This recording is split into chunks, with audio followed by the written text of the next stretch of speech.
Scott Weinberg is a veteran film critic. Stephen DeGennaro is a doctor of astrophysics. Listen in as these two nerds compare and contrast two noteworthy sci-fi films every week. They'll discuss the artistic quality of the films, whether they get the science right, and whether or not that even matters. Welcome to Science vs. Fiction. Hello, everybody, and welcome to Science vs. Fiction, the podcast for movie buffs and science nerds and those who are those things combined. I am your co-host, Scott Weinberg, and I am happy to introduce who is new to podcasting, my good friend, Mr. Stephen DeGennaro. Stephen.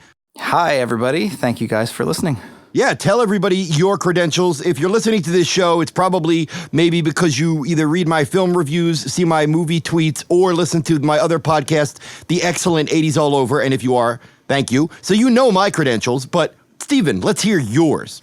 So I took a rather circuitous path to podcasting and film in general. I've always been a film buff since I was a very, very young man. I took a brief diversion in my 20s to earn 3 degrees in astrophysics, during which time I started working as a sound guy on movies and later became a writer and director of movies. Okay, and we'll get into your degrees a bit more in a second, but that leads right into the story of how you and I met. So why don't you go ahead and tell our listeners how that happened? Well, so Scott and I met, I directed a movie called Found Footage 3D, and we met through a mutual friend at Fantastic Fest one year, and I had written a cameo for a blogger slash journalist slash critic, and asked Scott to come out and play it, and he did a cameo as himself in the film and then became a producer, and we've been thick as thieves ever since. Yep, and we are, I'm going to be hopefully producing something that Stephen wrote, a really cool, quiet gothic horror film, and we've written a few things together that we hope to get produced, but I thought I really enjoy doing 80s All Over with my good friend Drew McWeeny and our producer Bobby. I think it's a really great concept, and I've been throwing around 3 or 4 new ideas for a second show because I really do enjoy podcasting, and I thought, well, the key is, what assets do I have? And, you know, friends count as assets, right?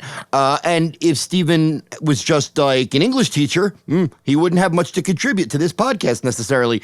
But the man has 3 degrees. Now, Stephen, be specific, because we're going to have a lot of science nerds listening to the show, professional and amateur, and they want to know, what are your credentials? Okay, so I got my BA in physics, specifically space physics and astronomy from Rice University in 1999. I got a MA in astronomy from UT Austin in 2005, I think. And then I got my PhD also from UT Austin in 2009, at which point I basically left the field and became a filmmaker. As you do. All right. Now, yeah, a lot of people out there, this might make a lot of people feel better because almost none of my friends have followed their major in college. None. I mean, I did because this is my only discernible skill. I studied film and English in college. But, like, I know friends who took journalism who went to work for their parents. And I have friends who had a degree, who went, like, pre-law and then married a rich girl and never pursued pre-law beyond that. You know, stuff like that. So how weird was it for you to, like, go for, like, I mean, that's how many years of education in total? I mean, so I guess 4 years of undergrad and about 5.5 or so. So there was a break in between where I taught high school for a little while and managed a Blockbuster Video. Now, I certainly don't want you to think this is the case, but did you ever at one point think, God, what a waste those years have been if I just now become a filmmaker, and isn't my education and these degrees somewhat wasted?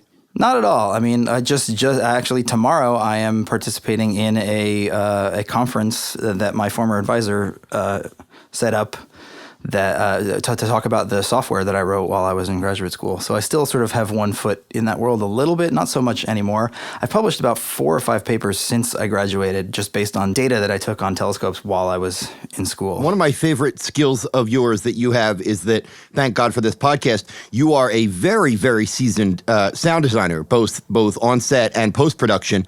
And Why do you think that was your entry point into filmmaking? Sound specifically. Sound is something that I did since I got my first professional sound recording gig at 13. I owned a little 4-track cassette recorder, which at the time, you couldn't go out and buy a $15 microphone and start podcasting back in those days. So I had this 4-track cassette recorder and later on an 8-track reel-to-reel recorder, and would record bands and music all throughout high school and college. And then when I decided that I wanted to get involved in the film industry, that seemed like that was something that I had been doing for 15 or 20 years at that point, at least as a hobby and sort of semi-professionally. So it was like, all right, well, this is something I know that I can do, and I can teach myself the additional skills to do it for film, and that can be an entryway into starting in the film business. And in between your own films and other films, shorts and features, you worked as sound design or recordist on, 35, 40 films? Oh, in total? Like 200, over 200 Okay. films. So, yeah, I was trying to be modest for you. Okay. And you've done a lot of teaching. You occasionally teach at UT for sound design. I did. I taught for 6 years. I taught sound design and mixing at UT in the film department for 6 years or so. I only stopped because I had a baby, and now he's the focus of my attention. What else do we want to cover in our intro? Why this show? Okay. I have about a dozen different podcast ideas. Some are very basic but fun, and a couple are kind of high concept. I thought 80s All Over was high concept, meaning that, people hear it described in 2 sentences and they go, ooh, I'd like to listen to that. And I thought this would be another one because I think movie fans, especially sci-fi fans, they don't mind the discussion of does that science work or is that realistic in the film. I think that where movie fans start to have a problem is when scientists want fact to take precedence over art or fiction. Yeah, and I think that's part of what makes you and I uniquely qualified to do this podcast is because, somebody like, Neil deGrasse Tyson comes in and doesn't necessarily have a storytelling background, but has the science background, and other people obviously have the storytelling background, but don't have the science background, and I in particular, and you somewhat have both, and so I can kind of speak to both ends of this equation. Where there are plenty of times where bad science in a movie completely kills it for me, and there are just as many times where bad science is very clearly done in service of the story and in service of sort of moving things along a little bit quicker, and you just sort of learn how to go, okay, well, that's in this world, that's how that thing works. Right, and I think movie fans would like to know that there are people out there like you and your wife who are hardcore scientists who take hard science seriously, but you don't sit there with a checklist and go, this movie got 3 things wrong, therefore it's garbage. That's like, do you think doctors watch ER or Grey's Anatomy and just say, oh my God? No, they know it's mostly garbage and they enjoy it. I imagine, most police officers and lawyers watching any of the Law and Orders are cringing at how ridiculously wrong they get. Even as a layperson, I'm aware of how wrong they get most of that stuff. But they have an hour to tell their story. They're not going to sit there. A real court might spend an hour just on one objection, and that's not very compelling television. So you have to just sort of let it go in certain contexts. Now, what bugs me, where I get mad, is when a movie gets it 95% right, and then they get something egregiously wrong in a way that is not necessary. Okay, if you'd have done this the right way, you could have done it just as compellingly and it would have been just as interesting. But you have now trained me to think this movie knows what it's talking about. It's following the rules. It takes place in our world, except for, X technology that's somewhat different than our world. That's the fiction part of the science fiction. And then it gets something wrong and it's like sand in the bottom of your shoe.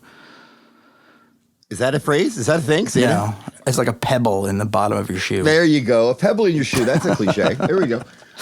So I don't want you to name any specifically, but can you think off the top of your head of a decent sci-fi movie that you were about halfway through and it got something so wrong, either through laziness or just through bad science, that you just threw up your hands and went, gah? Well, the movie that comes to mind is Gravity, which I immensely enjoyed, and it's one of my favorite science fiction movies of all time. So it didn't at all kill me, but there's a moment in that, and hopefully we'll get around to talking about that movie on an episode in the future.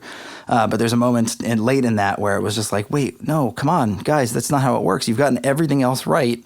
Why would you get this wrong? Right. And it was kind of baffling. But then, again, you just go, okay, you know what, I'm going to go with it because clearly that's, they wanted to tell that story that way. So Right. So the format, in theory, is we're both huge movie buffs, especially science fiction. Steven is a scientist. I am a film critic. We're both very experienced in our fields. And the hope is that we can bring some fun, insightful conversations about these movies. Not to say, just to pick an easy target, Armageddon, the science in that movie is ridiculous, therefore it's garbage. Well, it might be garbage, but let's discuss about why.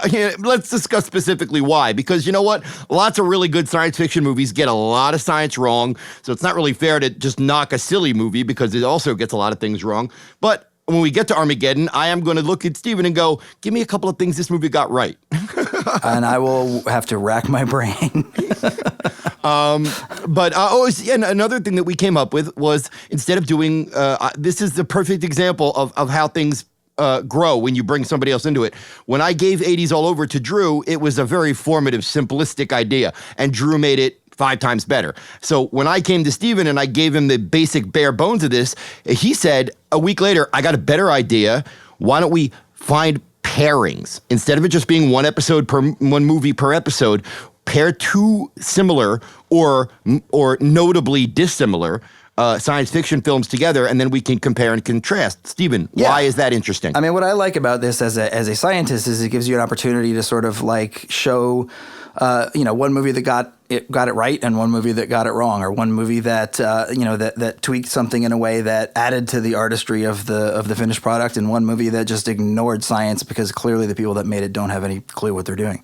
So to me, that contrast, that being able to sort of pit these two movies together, to look at them on these two scales of scientific intelligence and artistic merit, and that those two things don't necessarily have to be correlated. What we want to avoid is obviously the snobbiness that can sometimes come from like an empirically scientific approach, because with all respect to Neil Tyson, who I think is often very tongue-in-cheek when he says snarky things about movies. I truly do.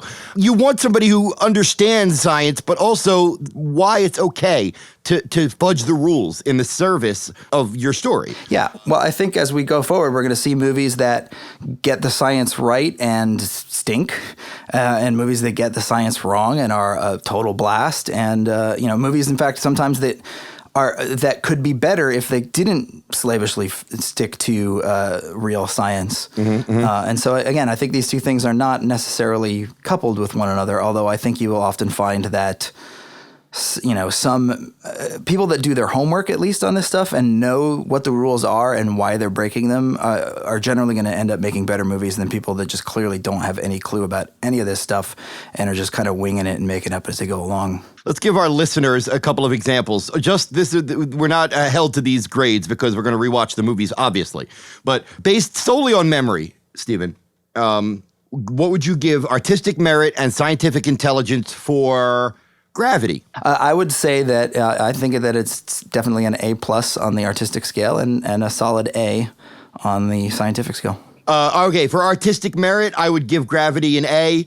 And for scientific intelligence, and again, this is coming from a guy who knows very little about real science, I would say B+. Well, that's a cool thing for me. Like, what I think it will be fun to explore in this podcast is what your impressions of which parts of the science are right and wrong as a layperson. Yeah. Which I think will track with a lot of the audience, versus what an expert would say about those same things. Right. And then conversely, as a film critic, I can simply tell you when you're wrong about a film, period. That is correct. Yeah. All right. Well, so that is our introduction to science versus fiction. We are going to get into a pairing in just a second, but we wanted to just give you this one-time pilot episode intro to give you just a basic clue on what the show's going to be. And for the inaugural pairing on science versus fiction, we are going to be discussing David Tuohy's 1996 feature film debut, The Arrival, versus 2016's Arrival, directed by Denis Villeneuve. I hope I pronounced that right. And I am going to mention, written by Eric Heiser, adapted by The Story of Your Life by Ted Chiang. And as an aspiring screenwriter, I want to make it a point to always mention the writers on these films. And Steven, if you don't correct me on that, I will be very upset. Explain to our listeners how we came upon this seemingly obvious pairing. Well, so, I mean, the titles. Well, I mean, But they are both movies about aliens showing up on Earth for the first time. This kind of sucks because we did a lot of brainstorming on specific pairings, and then you go and say these two are just the title. And you know what? You are right. But, I mean, they both deal with arrival of man's first contact with aliens on Earth. And they both deal with them in very disparate and kooky ways. Yeah, and I mean, I think they are both very, very different movies on an artistic level and very, very different movies on a scientific level. And so they seemed like a really good pairing to sort of illustrate the overall concept of the show, which is like, here are these two contrasting movies about the same subject, and here are the things that they individually get right and individually get wrong. It is worth noting that The Arrival pretty much gave David Twohy his entire career, and it was a modest hit. People still like it. It definitely has its fans. After this, he would go on to do Pitch Black, Below, Chronicles of Riddick, Perfect Getaway, and Riddick. So I think we might be coming back to David Twohy sometime in the near future. I'm a fan of his work, even though, Stephen, I'm not a big fan of The Arrival. Why don't you synopsize the plot for our listeners? It is about Charlie Sheen, who plays the world's least believable astrophysicist. And sweatiest. whose fake sweat budget exceeded the budgets of our film, Found Footage 3D, I believe. And he discovers a signal from, purportedly from aliens, from space, that lets him know that there are apparently aliens already having arrived on the Earth, and then he is taken for a conspiracy theorist, and nobody believes him, even though we see the aliens at one point. That's the main problem with this movie. Oh, sorry. The main problem is that they show us that he and the awesome Richard Schiff, who everybody will know from The Lost World Jurassic Park, that he and Richard Schiff have seen and confirmed this signal. So if you want us to think throughout most of the movie that he's a slightly unhinged, sweaty crackpot, don't show us in the first 5 minutes that he is 100% right. He's immediately right. Everybody disagrees. Everyone stonewalls him, and his superiors are in on his vast conspiracy. And I can't remember a science fiction movie like this that starts out ostensibly fairly interesting, and then like every 15 minutes just gets less and less and less interesting. It's very weirdly structured, for sure. I mean, right from the beginning, I love they put glasses on Charlie Sheen, and they're like, okay, well, he's an astrophysicist now because he's wearing glasses, and smart people wear glasses. That's certainly one of those tropes that I will point out every time it arrives on the movies that we watch. Although I think it's a mediocre film, I will say, for the most part, Sheen earns his check. He does what he's never been Olivier, but he does a fair amount of heavy lifting in this movie, and he's not terrible in the movie. The other ostensible lead is Lindsay Krause, who seems to have like a twin subplot while Charlie Sheen is discovering this signal and then being blocked by all these different authorities and nefarious people. Lindsay Krause is looking into like greenhouse gas effects or something, and they cross paths in Mexico as Charlie Sheen is looking into his conspiracy. She gets bit by a scorpion and dies and never comes back. She's gone. After inviting him into her hotel room to sleep with her, like 10 minutes after they met for the first time and had a conversation about conspiracies. And his wife. They had a conversation about his wife. Yes. And I thought, I thought it was maybe a weird twist, and then she comes back later. But no, it's just... Nope, the next time you see her, they're zipping her up in a body bag, and sorry. It's a weird choice. It's like she quit the movie, and they're like, shit, what can we do? Put her in bed, make her scream, and she's gone. I don't understand it. And then the rest of the movie is, there's a pretty interesting sequence where Sheen discovers the facility and goes underground and sees, what the aliens ultimately are up to with their some early morphing technology. And the extent of their skills seems to be twofold. They can generally copy what a normal human being looks like. Ron Silver plays two different bad guys in this. One of them in brown face.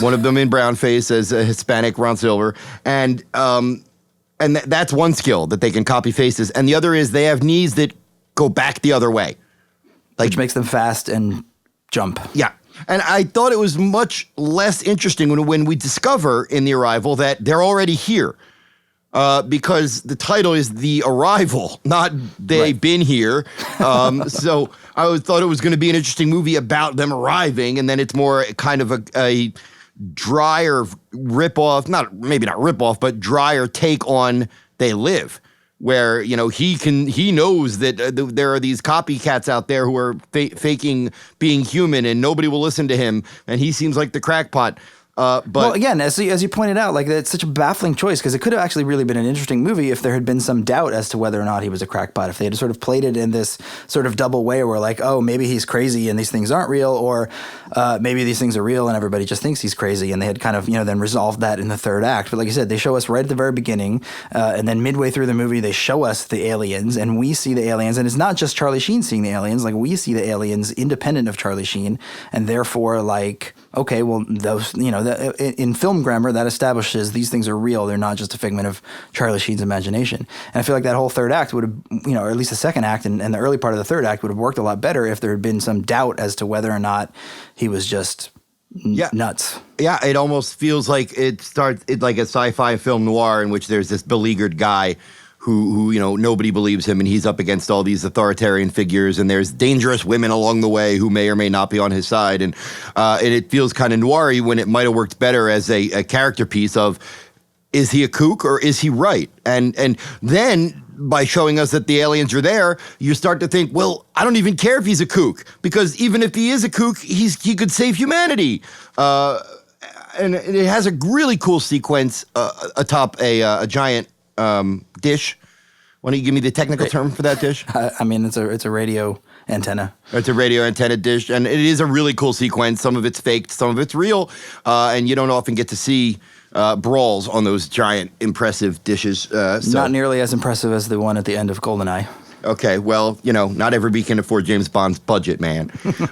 So, all right, a big problem with a movie like this is you spend every single moment of the movie with Charlie Sheen's Zane Zeminski. And here's the problem. It's not just that he's entirely unlikable, which he is.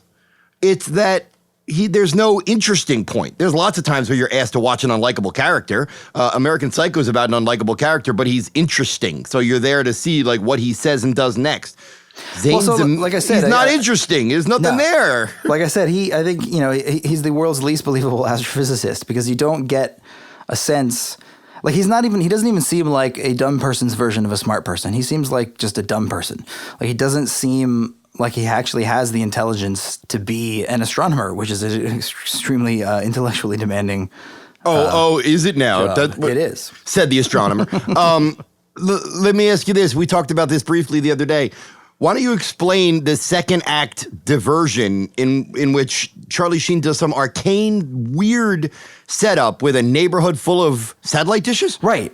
So, I guess this is a good segue into this sort of what the science gets wrong about this thing. So I guess Charlie Sheen at some point, it's not entirely clear. Either he becomes an employee of the cable company or he pretends to be an employee of the cable company. It's not entirely clear which one it is. But at some point, there's this montage of him going around to various people's houses and rigging up their satellite dish with fiber optic cable and whatever else so that he can then go back to his little attic headquarters and use all of their dishes as a radio array to be able to try to, because at this point he's been kicked out of his research institution because he found the aliens and the aliens are his bosses.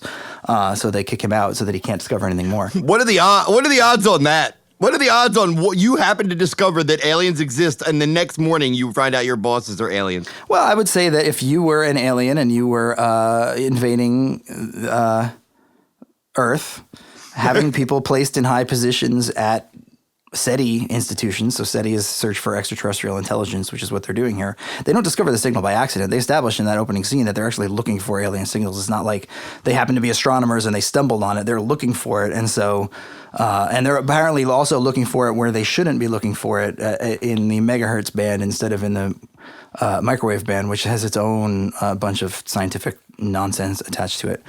But so he gets kicked out of the institution and he decides the only way he can try to look for the signal is by building this big array of telescopes, which is actually, in principle, true. I mean, this is one of the ways that, in fact, that they recently discovered they recently took a picture of a black hole for the first time. And the way that they did that is they literally had radio telescopes on opposite sides of the Earth looking at this thing at the exact same time.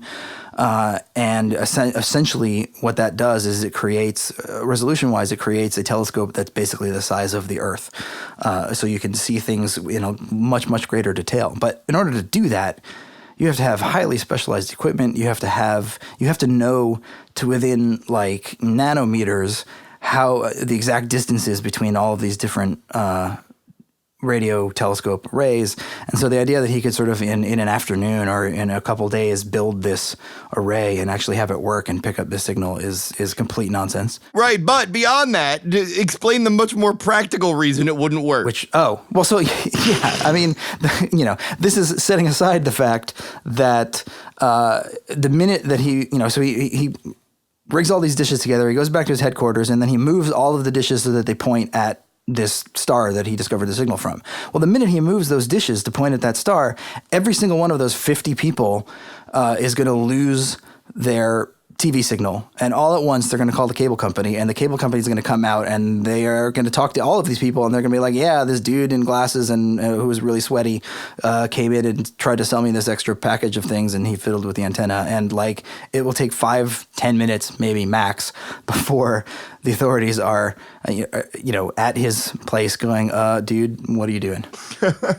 I didn't even think of that until you told me about it. I said, yeah, you're right. Wait a minute. The minute he moves those dishes, they're not pointed at the satellite that's giving them the TV feed anymore. And so those people are not going to have TV. Now, maybe it'll take them, all right, but now this leads to one of our show's most salient questions. Does the goofy dish array subplot and its faulty science detract from the movie? Well, so again, it cuts both ways with that, because like I said, in theory, you could do that. And so you only have to suspend your disbelief so far to be like, okay, well, you know what, like, this wouldn't work in practice because, these dishes and the amplifiers that they're using would never be sensitive enough to actually, work in this way. But at least they got the principle right. Like, they understood that this is how you build a telescope array. And in fact, that's how they've built a lot of the SETI arrays. They have just this giant array. Rather than building one giant radio dish, you build a whole bunch of smaller ones, and then you link them all together. And so in principle, that works. And so I'll give them points for understanding that that's how you would do that. And then you got to let the rest go. You got to go, okay, well, you know what? Like, it's a science fiction movie. We can't see an hour of him fiddling with amplifier technology to try to get this thing to actually work, which is like 90% of what scientists do is get their equipment to actually work. Now, what are your thoughts on the Richard Schiff character? Does he seem like more of a natural scientist than Charlie Sheen? Oh, is he the guy at the beginning? His partner? Yes. No, I mean, not nobody reads as a believable scientist at any point in this entire thing. So I want to point out one little thing, and to me it's sort of emblematic of the movie as a whole and movies that get science wrong in general. In the very opening shots of this movie, as they're detecting the signal for the first time, he tells the guy to point the telescope to right ascension 7.36.7, and you see it flash on the screen, and declination 5.21. Now, any astronomer, even an amateur astronomer, would look at that and go, wait, what? That doesn't make any sense. That is not how anybody... Like, the way right ascension works is basically it's like longitude, but projected out onto the sky. So it's measured in hours, minutes, and seconds. So if that is supposed to mean, so 17.36.7 probably means 7 hours, 36 minutes, and 7 seconds, but nobody would ever say it that way or write it that way. No actual astronomer would say it that way or write it that way. So where do you think a screenwriter comes up with that? Did he just like well, it's right enough to be like clearly they did some amount of homework. That's what I mean. But like, then they got it wrong. Like, they literally had to just show that to an astronomer. Like, I don't know if it was the art department or the screenwriter or what, but like, and getting that right doesn't cost them anything. You can literally just call up an astronomer and ask them, and it doesn't affect the story in any way. But how many people does it affect if they get it wrong? But the point is that if to me, that signals, okay, these people aren't even willing to do the basic amount of homework to try to get any of this stuff right, because that's a very minimal thing that is no cost to get right. So if you and I were writing a screenplay about a scientific, pinpoint equation like longitude, latitude, like that, we would at least go, you know what, let's, for the hell of it, get it right. Let's Google it and get it right. You know, it's like if you were watching a medical drama and the doctor's like, all right, we need to give him some anesthetic to cure his infection, and you're like, wait, no, that's not what anesthetic does. Or even weirder is if they would just make up a medicine. Well, no, that's what I'm saying. Like they picked a right thing, but then got it wrong, and so it's like, I don't even understand how it happens. To be completely honest with you, like, they must have asked somebody, or he must have enough. I guess this is the days before Google. But he must have consulted some sort of reference to get it 50% right. I don't understand how you then end up getting it 50% wrong in that case. I think that in some cases, I would say in a movie like this, there, like for key science stuff, David Toohey probably did consult a scientist. And in other stuff where he thought, just a bunch of numbers, longitude, latitude, minutes, seconds. That's just minutia, and that doesn't need to be fact checked. Well, let me tell you a much more egregious thing, and this is a thing that, I think even a layperson, if they stop to think about it. So one of the major plot points of this. Oh, is it going to be that human physiology would not allow for our knees to buckle backwards like that? Yes, that is also true. But I'm speaking more specifically of one of the major plot points at the very beginning of the movie is that they're supposed to be looking in the microwave band, and they decide instead to look in the megahertz band, and so they look at 107 megahertz. Now, whether or not you know anything about, what megahertz means and frequencies and all that stuff, let me just put it to you this way. Why it matters here is because, and they specifically say this in the movie, 107 megahertz is FM frequency, meaning literally like when you go into your car and you're tuning your radio to 107.1, you're tuning your radio to 107.1 megahertz. So it's literally the frequency at which radios certain radio stations broadcast, which is how he ends up picking up the signal from Mexico. But that's exactly the reason why you would never in a million years look at that frequency for shit that you think is extraterrestrial in origin, because every signal that you get on that band is going to be from a radio station somewhere. And so the idea that they decided to look at this band that you can literally, and when at one point later on in the movie, he literally tunes that on his car radio, he tunes it to 107 megahertz. And that's what draws him down to Mexico, is they accidentally pick up this Mexican radio station. And so all of this is wait, what? This doesn't make any sense at all. Oh, I see what you're saying. You know what? When you explain it that way, it almost feels like the screenplay definitely was originally intended for him to be a crackpot. You know why? Because then he could just say, I followed this signal down to Mexico, and the scientist would say, yeah, you traced a Mexican radio signal. Why would you think because you picked up a Mexican radio signal on the frequency where Mexican radio signals are supposed to be, that must mean that the aliens are in Mexico? That makes no sense whatsoever. It would be like looking for aliens in Detroit. It's like you're... Exactly. It's like, I'm going to tune my radio, and I picked up Hot 101 from out of New York, so the aliens must be in New York. What? I'm going to give this movie a little bit of credit for being fairly prescient in one regard, and I think you'd agree with me. I don't know if it gets the science exactly right, but this film does have its heart in the right place as far as climate change is concerned. Yes, and in fact, actually, brings me to my next point, which is this is true of this movie and also our Versus movie, is the convenient lecture, which is a staple of science fiction movies. Oh, we should keep a running tally. It's a staple of not only science fiction, where it's the king, but also very prevalent in horror, yes. When a screenwriter or a director wants the themes of the film to be thumped into your head. So in a horror film, the lecture or classroom scene is there generally to give you thematic heft or subtext. In a science fiction film, the lecture / schoolroom scene is more there to give you a bedrock of scientific information. Right, and in this case, again, this has nothing to do with science. He walks into this lecture hall to try to find his boss after he gets fired. And there's a guy that happens to be giving a lecture about terraforming, which turns out to be the thing that the aliens are doing. And this guy just happens to be giving a lecture about how humans might one day terraform Mars. But the entire time he's giving this lecture, Charlie Sheen is walking around tapping people on the shoulder going, have you seen whatever his boss's name is? Have you seen my boss? Have you seen my boss? He's not paying any attention to this lecture.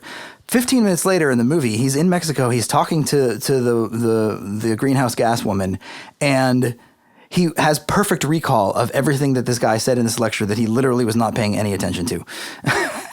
That happened to be exactly the information that he needed to know at that exact moment. Right, but was that what was the stuff that he that he threw back at her scientifically accurate? I mean, yeah, in broad sense, yes. Like if you wanted to terraform something, you change the. I mean, that's what the aliens are doing, and in a sense, that's believable. Like the aliens apparently need a planet that's warmer than ours is, and so they're dumping a bunch of greenhouse gases into the atmosphere to warm the Earth up.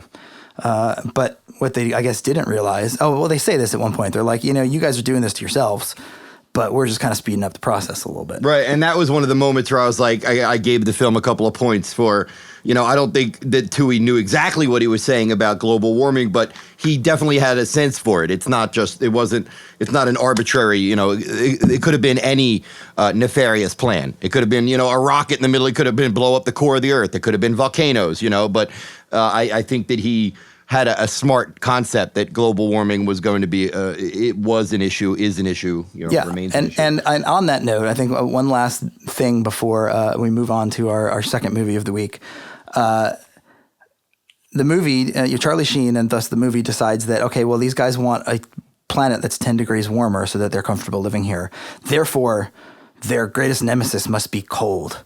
So let's, at the climax of the movie, we're going to blast them with a bunch of liquid nitrogen to freeze them. Well, wait, that makes sense. If you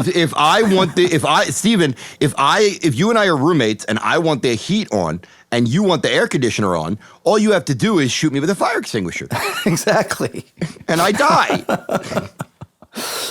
But anybody dies if you shoot them with liquid nitrogen. Like, it's not. Fair point. It's just, it felt like a very on the nose metaphor. But in their defense, liquid nitrogen is a thing that you have just hanging around in almost every observatory, especially radio observatory. So it is in that sense a weapon of convenience to use against people if you need to, as I have had to many times. I believe you. All right, so final thoughts on The Arrival. We're going with artistic merit and scientific intelligence. I'm going to go first because I don't know anything about science. So I'm going to give The Arrival, a podcast I enjoy very much called We Hate Movies would call this a hangover movie. It is certainly not painful to watch. It has a couple of really interesting moments, some wacky, some legitimately good. But for the most part, it's fairly dry and uneventful. Charlie Sheen is not very likable, very sweaty, and I don't really care if he's crazy or if he's sane. I've seen this story told many, many times in Twilight Zone episodes, much better. So, therefore, I will give The Arrival a C-. And for scientific legitimacy, I will give it a equally C-. Yeah, I mean, I think I would probably agree with you, honestly, on both of those assessments. There you go. All right, there you go. The Arrival. Now, transition music. Woo! Now we move on to a fantastic science fiction film from 2016. It broke 100 million in America. It made just over 200 million worldwide, which blows me away because it has no action. It has no explosive science, big tentpole explosion numbers. It is a contemplative, quiet, epic, cerebral. It's brilliant. I love this movie. I think it's one of the best science fiction films of the last 10 years.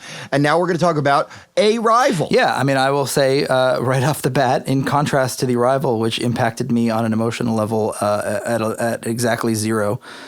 Wait a minute. Boredom is an emotion. Boredom is a lack of emotion. Whereas Arrival had me sobbing like a baby within 4 minutes, especially this time. Anything that has to do with dead kids just, is a gut punch to a parent. So, well, yeah. All right. Well, to clarify Stephen's blunt force trauma statement, The Arrival opens with a bittersweet, heartbreaking montage in which it's clear that Amy Adams seems to be a single mother whose beautiful daughter passes away way too young. And then some years later, she is one of the world's leading linguists, and she is approached by Forrest Whitaker, military man, who says we need you because a phalanx, is that the right word, Stephen? Yeah. I'll accept it. All right. A dozen mysterious teardrop-shaped alien ships have appeared at various parts around the globe, and they have made some oral sounds, and I mean that with an AU in front. And so if something is giving off some form of communication, who do you go? You go to a linguist, and they tap her and Jeremy Renner, who is equally brilliant, but not quite as, let's say, humane or in touch with the human creature. She has a lot more sweetness and soul to her, and he's more of a book smart guy. And together they head into the ships and start to decipher what these aliens could want. And man, it is, I will probably use this phrase a lot, it is kind of a slow burn, but it is never dull. There is not like a 15-minute stretch in this movie where you're like, well, they're just setting up the characters and they're setting up Act 3 and it's a little dull and I'll wait for the good stuff. There's none of that. It's never dull.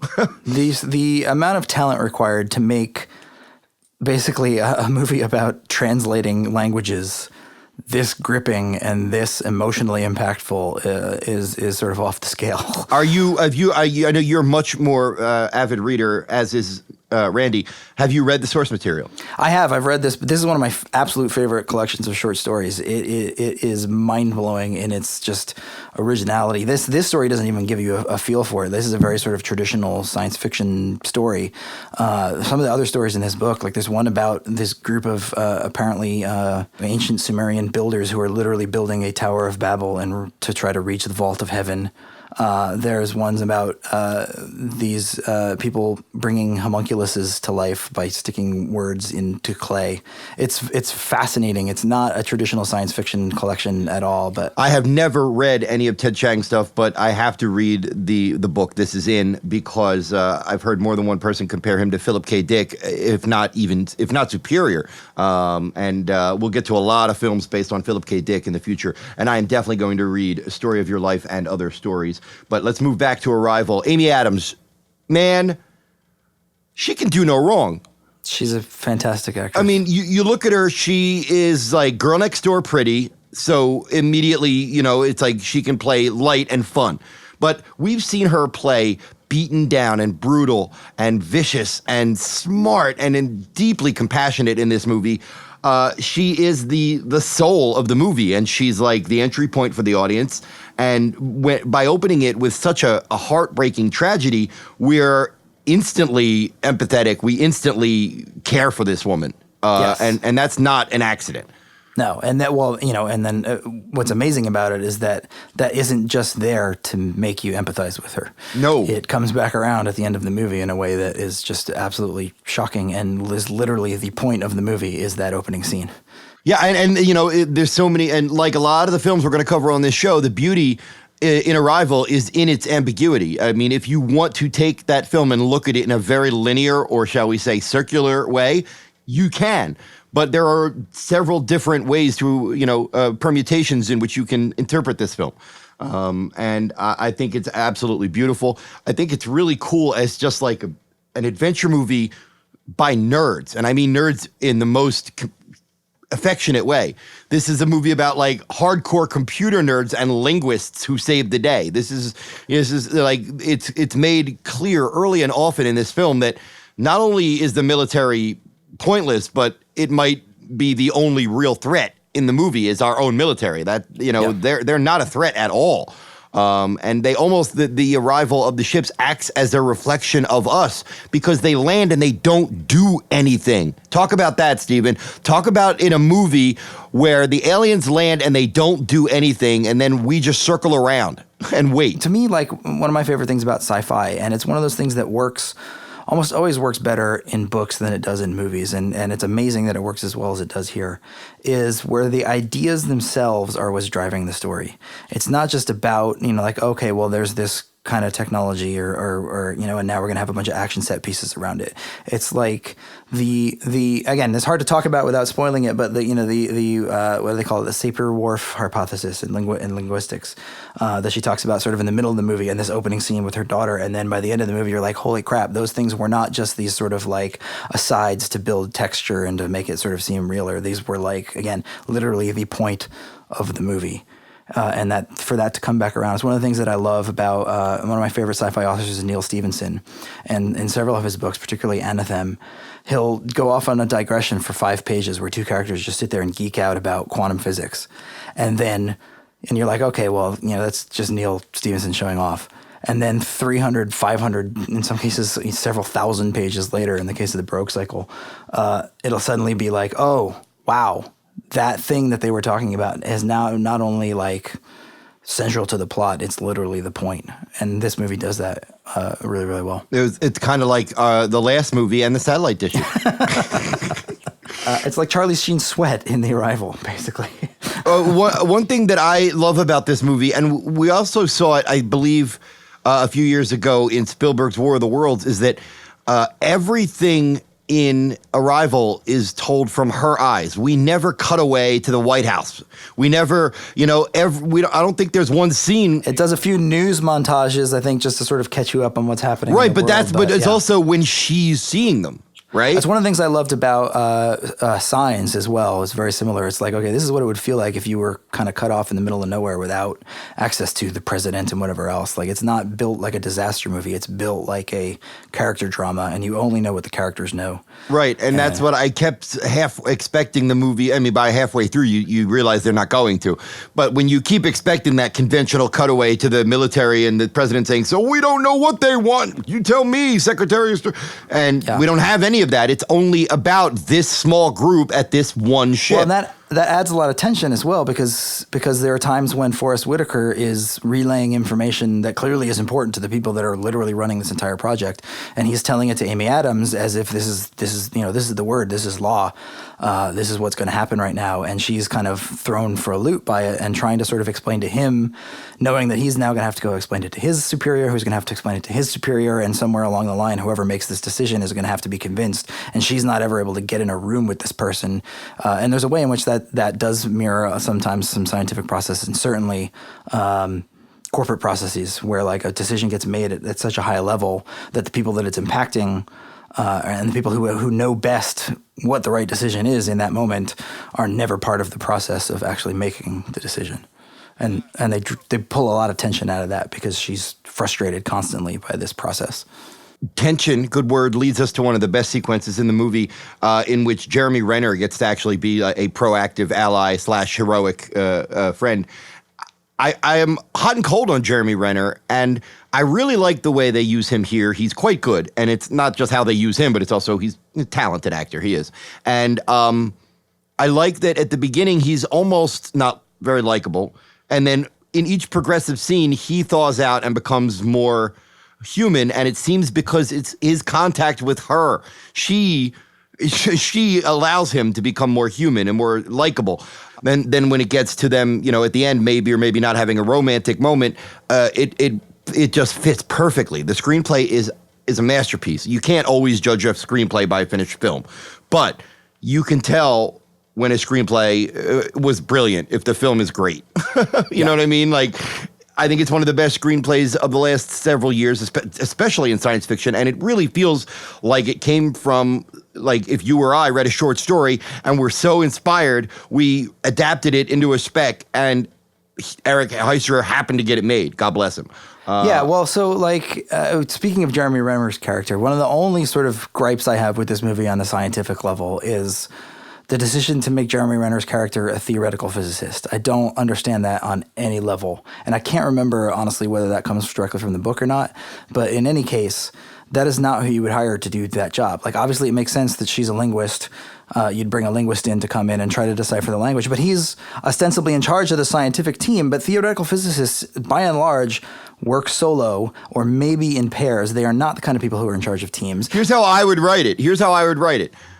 Why is he in charge? He's a theoretical physicist. This is a practical spaceship. Exactly. Like, it makes no sense to me. Like, it's like, it feels like they just were like, okay, well, what can we use as a stand-in for, like, super smart person? Okay, well, Einstein was a theoretical physicist. Newton was a theoretical physicist. Let's just make him a theoretical physicist. Well, there's a reason why. I mean, Newton was a complete misanthrope. Einstein was apparently a little bit more pleasant than that. But again, most of his work was literally him sitting in a room by himself doing stuff. Whereas I for several semesters when I was at UT, I TA'd for a course called Extraterrestrial Life. That there are literally people who in astronomy who, kind of a little bit as a side field and sometimes as research that they publish, study what and try to figure out what the biology of extraterrestrials might be like and how that would affect how we would detect them and things like that. There's literally a discipline called astrobiology, and so at the very least, having an astrobiologist on the team would make some sense. And if you were, they established Jeremy Renner as the leader of the team, and if you're going to be the leader of a team, then again, you need to be the kind of person who has led a team, which is going to be at the very least some sort of observational or experimental physicist who often lead very, very large teams of people towards its common scientific goals. Okay. So you admit that it's a minor gripe, but if you're rewriting Arrival, what do you make Jeremy Renner?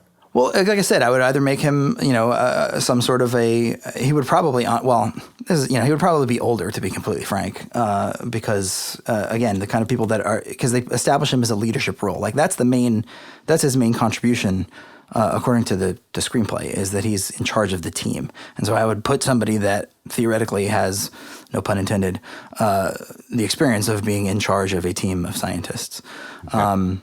Whereas, his being the other thing is that his being a theoretical physicist never comes to bear. It's not like he, at some point has some sort of insight about theoretical physics that allows him to crack the case. Like it's not a thing that's ever, they just literally name him that at the beginning and then it's never, and so like naming him something else, telling us that he was the guy that was in charge of Los Alamos or the guy who was in charge of CERN, would be somebody that you would think would be a better choice. I have a one, it's a minor gripe too, but it's a very simple movie convention, so I get it. Why does Michael Stuhlbarg have to be the guy who just contradicts everything? Oh, the guy from, yeah. Why do you always have to have somebody? Can't you have that person occasionally not contradict? So then, therefore, you gotta have conflict, I guess, and so like everybody. No, can't. but by the grammar of film, by the third or fourth time, you're now telling the audience they're just going to refute anything you say. As opposed to them being a more well-rounded character who has confessed to being wrong a few times, Yeah. And it just seems more of a convention for like you would just have this one more roadblock is this guy who never listens. Occasionally it says you're right. Literally, that's literally the only thing we know about him is it is the only character trait. He's there to deliver like conflict. He's not a character really. He's a function within the screenplay, and that's one of its rare sort of missteps is that he doesn't feel like. Even in a small way, he doesn't feel like a well-rounded. Whereas like Forrest Whitaker feels, you don't get to learn a whole lot about him, but he feels like he has his own inner life. He has his own, like he's doing things because they make sense to him as a character. Oh, there are moments with he plays Colonel Weber. There are moments where he is completely by the book and automaton-ish, and then there are moments where he clearly chooses to side with her because he believes she's right. And that's it.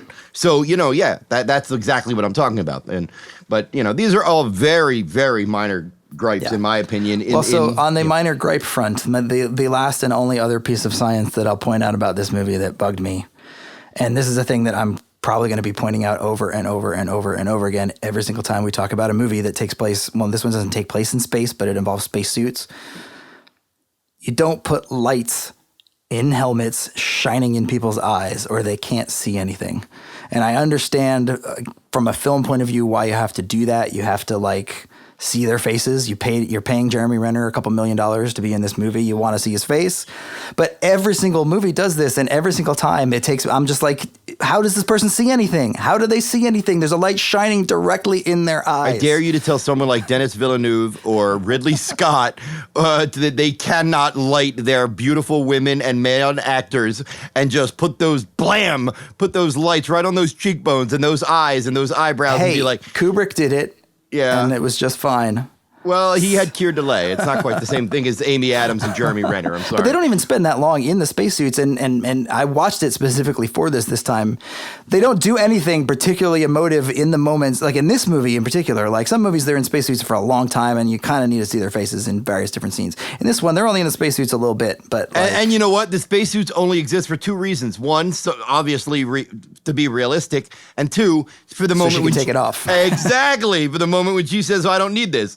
But yeah, we should come up with a new scale for spacesuit design, because every movie that we see is going to probably almost every movie is going to have a spacesuit, and I gotta say, I think the design on this one is pretty cool. Yeah, I mean, they had the advantage in this one that they didn't have to be pressurized suits, and so they were able to be a little bit more comfortable. Real spacesuits in space have to be pressurized; they have to be filled with air, and so they get bulkier and they get much, much harder to sort of move around in. Whereas here, there was no pressure differential; they just were kind of there to be a safety system. Give me your physicist take on the shape and design of the ships themselves. I mean, as a physicist, I don't know that they make any sense. But then again, as Arthur C. Clarke once said, any sufficiently advanced technology is indistinguishable from magic. So we don't have any idea. I mean, I think Tolkien said that. It was Clarke.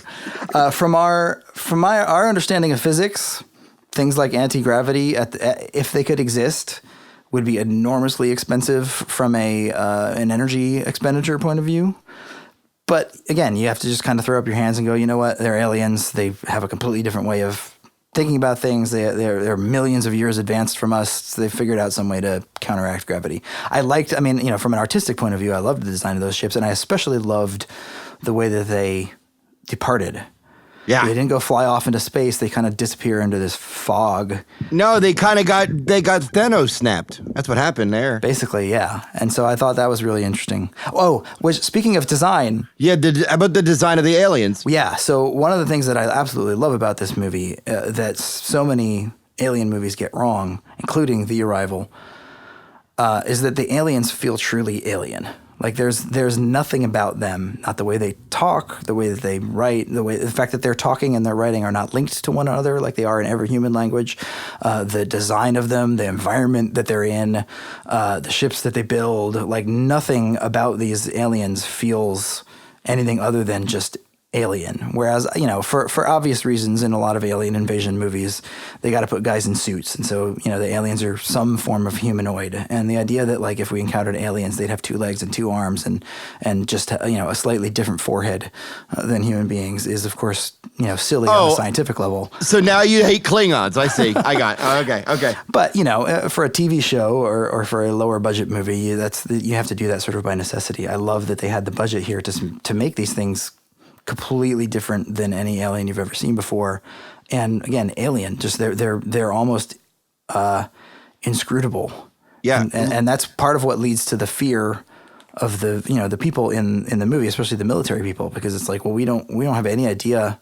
They're not making any sort of aggressive moves, but they're so completely different from us that we don't have the slightest idea what their intentions are. Do you recall how they were described in the book? That's how they're described in the book. They're heptapods in their writing. I don't know if they had the circular writing.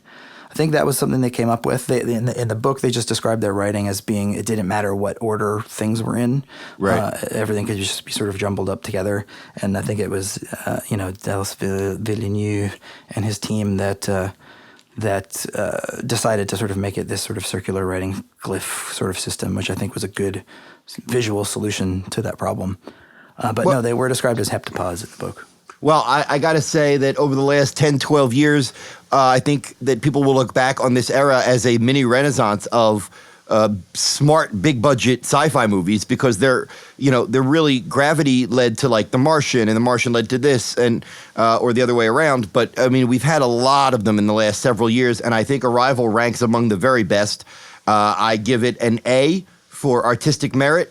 And since I know nothing about science, I'm going to say an A for scientific veracity.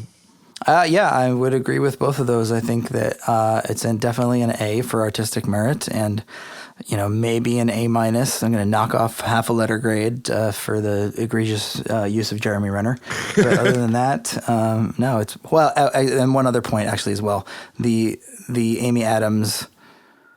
I know that I have linguist friends who are upset about the fact that linguists are always portrayed as being really, really good at learning languages, which is a totally separate skill from studying the underlying structure of a language. And there's certainly some overlap between those things. But a linguist and a polyglot are not the same thing. That's interesting. I never thought of that if you are portrayed in the film as somebody who knows 5 or 6 languages, it's because you are a savant in some way. Well, I mean, there are some people who, like my little brother speaks 5 or 6 languages just because he's lived in various places in the world and he's good at picking them up. He couldn't tell you like what the grammar of Haitian Creole is, whereas a linguist might be able to tell you all about the grammar of Haitian Creole. But if you tried to teach them Spanish, they wouldn't be able to learn it very quickly. So, dude, I can barely speak English. Well, that's clear. All right, so thank you so much for tuning in to the first and pilot episode of Science versus Fiction. The Arrival versus Arrival. Both fun, one brilliant, one stupid. And I want to thank you all for listening. We're going to come back in episode 2 with what? We don't know. Maybe Armageddon versus Deep Impact? Maybe. Or Aliens versus Starship Troopers is another possibility. Or Independence Day versus Mars Attacks is another option. World War Z versus Resident Evil. Yeah, and all kinds of stuff. Not just outer space stuff, but science fiction, Earth-based, and all the stuff in between. So tune in next time for Science versus Fiction. Thanks. Bye.